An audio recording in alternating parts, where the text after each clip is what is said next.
Bienvenue à tous dans Parole d'experts, une émission où on vous donne des petits conseils pour notamment faire évoluer votre copropriété. Nous sommes avec Guillaume Pinte, bonjour. Bonjour. Office des propriétaires, OP, et vous êtes là pour nous parler justement de cette copropriété, de la nécessité de la faire évoluer. Qu'est-ce que ça veut dire exactement ?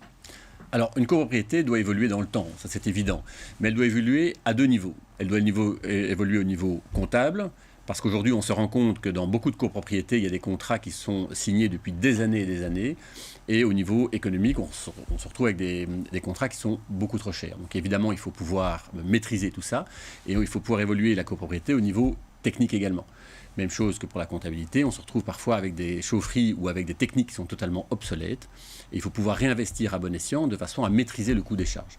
Lorsque vous avez d'anciennes chaufferies mazout qui consomment des montants absolument stratosphériques, investir dans une nouvelle chaufferie gaz, parfois même couplée à une cogénération, on a un retour sur investissement qui descend parfois à 3 ou 5 ans. Il est évident que lorsque vous avez un investissement comme celui-là, mais pendant 3 ans, vous avez un surinvestissement, mais après ça, c'est tout bénéfice pour la copropriété. Et si vous calez ça avec un prêt bancaire, vous pouvez vous retrouver même avec un niveau de charge qui est nettement inférieur, parce que vous étalez l'investissement de la chaufferie sur 10 ans avec un prêt bancaire, voire sur 12 si vous travaillez avec une banque comme Belfius dans certains cas, mais vous avez le retour sur investissement en 3 ans ou en 5 ans.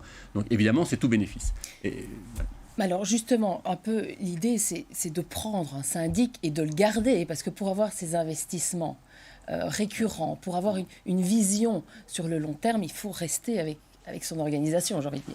Oui, alors ça, bien sûr, c'est une tendance qu'on voit maintenant, c'est que le syndic est le seul métier au monde où on pose la question chaque année, il faut voter chaque année pour savoir si on poursuit la collaboration. Vous n'avez pas cette relation avec votre courtier d'assurance, avec votre banque ou avec votre société de métro ou de taxi. Vous continuez ou vous ne continuez pas, c'est votre décision, mais on ne vous demande pas chaque année de voter collégialement si oui ou non on poursuit. Donc évidemment, il y en a beaucoup qui se disent « Ah, mais on va changer de syndic parce que tel prestataire n'a pas fait correctement son travail ou n'a pas été indemnisé correctement pour tel ou tel sinistre. » Mais je pense que là, il faut garder l'église au milieu du village. Le syndic est généraliste et c'est jamais le syndic qui va prendre sa boîte à outils pour venir remplacer une ampoule ou réparer la chaufferie un dimanche ou un jour de Noël. Et donc, cette tendance de vouloir changer de syndic à intervalles réguliers, mais évidemment, beaucoup de syndics, quand ils reprennent un nouveau dossier, avant de l'accepter, regardent quel est l'historique, évidemment. Si vous avez une habitude de changer de syndic tous les 2 ou 3 ans, il y a beaucoup de syndics qui finiront par vous dire « Écoutez, je vais quand même mettre le suivant, allez voir d'autres, et on verra un peu comment les choses peuvent évoluer. » Donc si vous voulez avoir une bonne gestion, évidemment, il faut avoir une gestion calée sur un agenda à moyen long terme. Et donc, c'est essentiel de prendre un syndic compétent, avec de vraies valeurs, de façon à ce que vous puissiez avoir une gestion qui s'étale de façon cohérente sur une durée minimum, je dirais, de 5 à 7 ans. Mais est-ce que c'est le même syndic, le même genre de syndic qu'on prend pour une petite copropriété ou pour une grande ? Est-ce qu'il y a des différences dans la gestion de ce genre de biens ? Alors, une copropriété se gère, je dirais, de la même façon, on est bien d'accord. Mais évidemment, les personnes qui ont une expérience pour une copropriété de 30 ou 40 appartements, lorsque vous arrivez sur des copropriétés, comme nous les gérons chez OP ou chez Trévi, avec plus de 500 appartements, un centre commercial, on a des institutionnels, on a également un supermarché, on a des parkings, tout ça qui ont des normes tout à fait différentes. On a des décomptes à sortir avec TVA, sans TVA, enfin ça devient très complexe.